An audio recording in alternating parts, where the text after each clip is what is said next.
হ্যাঁ, বানাবো হচ্ছে পালক পনির। তো মশলায় আমার লাগবে হচ্ছে রসুন, আদা পেঁয়াজ রসুন জিরে সব বাটা করে নেব, একসাথে কেটে রেখেছি। টমেটো, আর আছে কোরিয়ান্ডার পাউডার, চিলি পাউডার, শুকনো লঙ্কা আর গোটা জিরে। সবার প্রথম শাকগুলোকে না আমি একটু হালকা বয়েল করে নেব। আর লাগবে হচ্ছে পালক পনিরের পনির। শাকটা একটু সিদ্ধ করে নিয়েছি, মিক্সিতে সব আগে আমি এবার পেস্ট করে নেব। শাকের সাথে মশলাও সব দিয়ে দেবো। পেঁয়াজ, আদা রসুন, কটা টমেটো,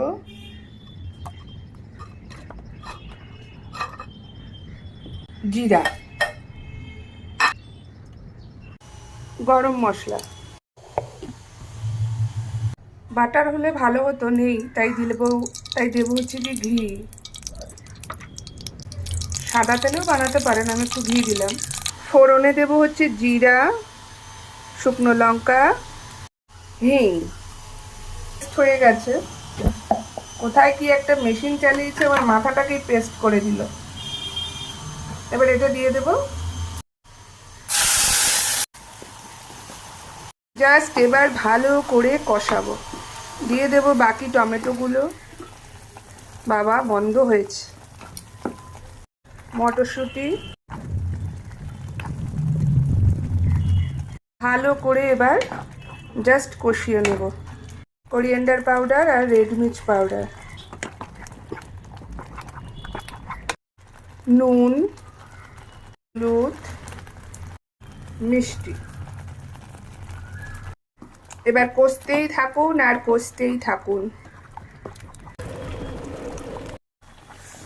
মশলা আমার মোটামুটি কষে রেডি হয়ে এসেছে।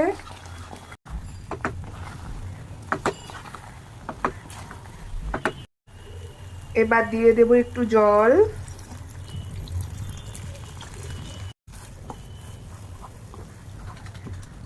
তারপর দেব পনিরগুলো। আপনারা চাইলে পনিরগুলো একটু ভেজেও দিতে পারেন, আমি ভাজিনি, আমি কাঁচা পনির ইউজ করছি।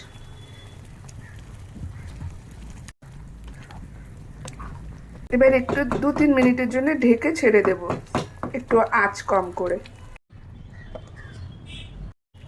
তো রেডি হয়ে গেছে আমার পালক পনির।